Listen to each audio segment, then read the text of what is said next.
실행력이 좋은 사람의 정의는 매일매일 최선을 다하는 사람이죠. 1년, 일주일, 하루, 최선을 다하는 것이죠. 무엇을 하고 무엇이 가장 중요한가요? 가장 중요한 것은 자존감이죠. 우리가 존경하는 사람들의 책을 읽어보면 일론 머스크, 스티브 잡스, 워렌 버핏 등 이들은 공통점이 하나 있습니다. 그들은 자존감이 굉장히 높습니다. 제가 이렇게 말하는 것을 들어보셨을 겁니다. 자존감은 7세에서 8세에 만들어진다고요. 불행히도 우리는 그 어린 시절 부모님과 함께 하죠. 그래서 우리는 높은 자존감을 갖고 있지 못하는 거죠. 하지만 높은 자존감을 만들고 쌓기 위해서는 만약 당신이 20대에서 40대라면 자존감이 높은 다른 사람들이 당신 주변을 둘러싸고 있어야 합니다. 친구들을 보여주면 당신의 미래를 말해줄게 라는 말을 했듯이 당신은 여전히 어울리는 사람에 따라 당신의 어린 시절을 되짚어 볼 수 있습니다. 어떻게 해야 하냐면 당신이 되고 싶은 사람을 찾으세요. 그곳에 이미 그들이 있습니다. 당신의 롤모델은 어디에나 존재하죠. 그들은 많은 것을 성취해 왔습니다. 만약 당신이 세상을 구하는 데 관심이 있고 좋은 이유로 돈을 쓴다면 가서 그런 사람들과 어울리세요. 그런 사람들이 주변에 있으면 롤모델은 쉽게 찾을 수 있습니다. 하지만 그들이 당신의 문을 두드리진 않을 거고 당신의 아파트나 집으로 찾아오지도 않고 먼저 말을 건네지도 않죠. 앞서 언급한 워렌 버핏이나 일론 머스크처럼 실행력이 좋은 사람들은 공통점이 한 가지 있습니다. 엄청난 갈망입니다. 더 나은 삶을 갈망하고 변화를 갈망하고 부모님이 주지 않은 강한 사랑을 갈망합니다. 이런 것들은 반드시 필요합니다. 갈망해야 하고 아픔도 느낄 필요가 있다는 거죠. 그리고 성장에는 반드시 고통이 따릅니다. 노력이 없으면 얻어지는 것도 없죠. 우리 인생도 마찬가지입니다. 여러분 중에 당신의 자녀들이 당신의 부모님처럼 자라길 원하는 사람이 얼마나 될까요? 당신은 답을 알고 있지 않나요? 아마도 거의 없을 겁니다. 왜냐면 그들은 완벽하지 않은 롤 모델이기 때문이죠. 그럼 두 번째 질문은 하지 않아도 될 것 같아요. 뭐냐면 여러분 중에 당신 아이가 당신처럼 자라길 바라는 사람은 얼마나 될까요? 이 질문에 대한 답은 본인만 알 거라 믿습니다. 실행력이 강한 사람은 말 그대로 정규직이죠. 아침에 일어나 이를 닦는 순간부터 잠들기 전까지 일을 하죠. 더 나은 50년을 위해서 1년, 일주일, 24시간을 일을 합니다. 저는 항상 일하는 것을 좋아합니다. 저는 항상 한계에 도전하고 있습니다. 알다시피 저는 갑자기 성공했기에 이 도전을 해오고 있습니다. 25년 넘게 코칭을 해오고 있고 갑자기 인기가 많아졌지만 50년 동안 계속 이것을 해오고 있죠. 저는 50년과 똑같은 습관을 가지고 있습니다. 정확히 똑같은 습관이죠. 하지만 저는 이것만은 알고 있습니다. 열심히 일한다는 것을요. 그것 말고는 다른 것은 모릅니다. 열심히 일하는 것이 지금은 인기가 없습니다. 그건 여러분들이 실행을 잘 하기 위해 희생하는 것을 꺼리기 때문입니다. 효율성을 고려하지 않더라도 저는 일주일에 60시간은 아직도 일합니다. 그럼 35년 동안은 일을 안 해도 되죠. 세상은 변합니다. 결론적으로 당신은 어떤 일을 기꺼이 하려고 하지 않고 실행력이 높은 사람이 되기 위한 어떠한 희생이 감수하는 것을 꺼리는 거죠. 저는 굴욕이 뭔지 알고 있습니다. 고통을 잊고 아픔을 이겨내야 합니다. 가난한 젊은이들이 자신의 문제 해결 방법이 있다는 것을 알았으면 합니다. 방법론이 있다는 것을요. 제 말은 한때 가난하고 문제가 있다 해도 당신이 절실하면 할 수 있습니다 라고 했습니다. 여기서 제가 말하고자 하는 것은 절실하게 원하느냐입니다. 모두가 인정하는 역대 최고의 파이터 무하마드 알리는 15살 이후로 나는 최고야 라고 스스로에게 말을 합니다. 시합이 시작되기 전에 항상 같은 말입니다. 인생에서 이상적인 목표를 세우세요. 가능한 빨리 목표를 세우세요. 누가 당신을 좋아해 주기를 원하나요? 페이스북에서 싫어요 때문에 자살한 사람들의 소식을 읽으면 속이 아파집니다. 근본적으로 잘못된 점이 있어 보이지 않나요? 좋아해주는 사람이 있다고 당신의 월급이 오르는 것도 아닙니다. 당신이 일할 때나 일하는 곳에서는 효율성과 책임성이 중요하죠. 저는 정말 남들이 뭐라 하던 신경 쓰지 않는 강연자입니다.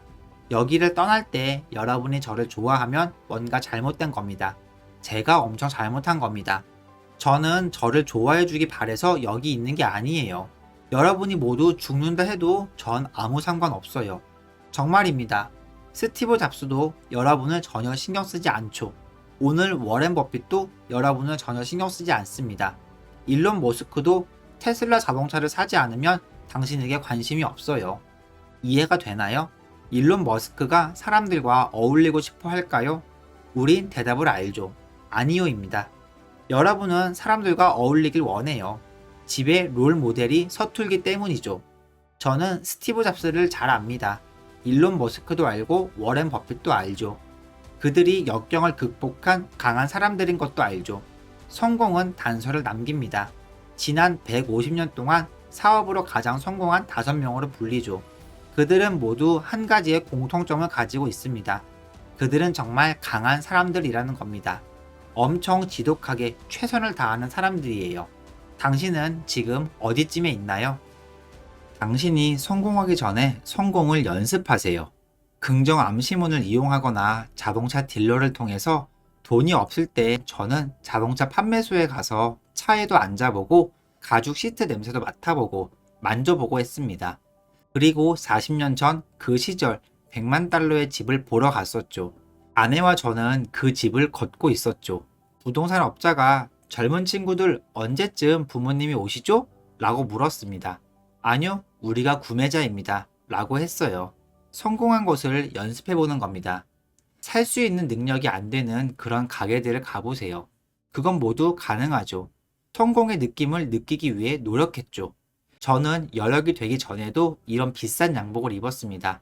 자존감은 높은 실행의 열쇠가 됩니다. 만약 우리 자신에 대해 기분이 좋아지면 주변 사람들과 어울리는데 우리가 주로 함께하는 5명은 우리가 누군지를 잘 나타냅니다. 세상에는 가장 전염성이 강한 것은 긍정적인 행동이 아니고 부정적인 생각입니다. 그것은 기하학적으로 자라기 때문이고 거래를 단절시키고 심지어 회사까지도 망하게 합니다. 그래서 저는 아주 긍정적입니다. 앤드류 카네기는 역사상 가장 부자이면서 성공한 사업가죠. 그는 이런 말을 남겼습니다. 아이들에게 해줄 수 있는 최고의 부자 되는 방법은 가난해서 태어나게 하는 것이다. 저는 이 말에 동의합니다. 당신이 원하지 않는 일을 저는 합니다. 그런데 당신이 원하는 것이 되려면 해야만 하는 것이 있습니다. 테드 터너는 몇 달 전 CNN에서 75주년 파티를 열었죠. 그는 몇 가지 말을 했는데 그 첫 번째가 CNN이 시작된 첫 10년은 소파에서 잠을 잤고 아파트도 못 구했다고 했어요. 빌 게이츠도 사무실에서 잤습니다. 스티브 잡스도 사무실에서 잤죠. 그런 사람들을 많이 알아요. 이제 이들은 엄청 부를 이룬 사람들입니다. 저도 사무실에서 잤습니다. 모든 사람이 희생을 기꺼이 하지는 않습니다. 단지 그것뿐만이 아니에요. 사무실에서 자고 싶지 않거나 자녀를 더 좋은 학교로 보내길 원한다면, 엄마가 치매에 걸렸을 때 돌보고 싶다면, 그렇게 하고 싶다면 돈이 필요하죠. 열정을 가지고 하면 어떤 일도 할 수 있어요. 왜냐면 많은 허튼 소리를 없애주고 많은 사람들이 자신의 꿈을 따르지 않기 때문이죠. 영화 사운드 오브 뮤직의 대사처럼 꿈이 없다면 꿈을 이룰 수 없습니다. 우리는 확신이 없기 때문에 분석을 너무 많이 하는데요. 미래란 확실치 않기 때문에 너무 많이 분석을 하진 않아요. 잘 될지 말지 감정적으로 더 걱정하는데 그건 우리를 곤경에 빠뜨립니다. 완벽함은 마비와 같습니다. 엔지니어들에게 조립 라인을 맡긴다면 절대 차가 나오지 못할 겁니다. 그들은 계속 더 좋은 것으로 만들려고 애를 쓰고 있을 거예요. 일단 출시하세요. 인터넷의 장점은 결과가 즉각적이라는 겁니다. 그리고 빠르게 변화를 줄 수 있고요. 왜냐하면 그들이 실수를 하지 않고 그들이 그런 결정을 내리지 않고는 그들은 더 나아지지 못하기 때문입니다. 실수를 하지 않는 한 모든 것을 알지는 못합니다. 실수에 익숙해지세요. 실패는 그저 테스트에 불과합니다. 측정되는 것은 성취됩니다. 측정을 하지 않으면 자신을 속이고 있을 뿐입니다. 대부분 사람들은 확신이 없기에 머뭇거립니다. 그냥 하세요. 잊어버리고 나아가세요. 그냥 시작한다고 해서 문제가 생긴 적은 결코 없었죠. 젊은 시절 전투 보병 장교로서 배우는 것 중 하나는 시간은 생명을 소비한다는 것이었죠. 실수가 삶과 죽음을 가르는 것이 아니라는 것을 깨닫고 나서는 결정하는 것이 쉬워졌어요. 바로 시간이 생명을 소비합니다.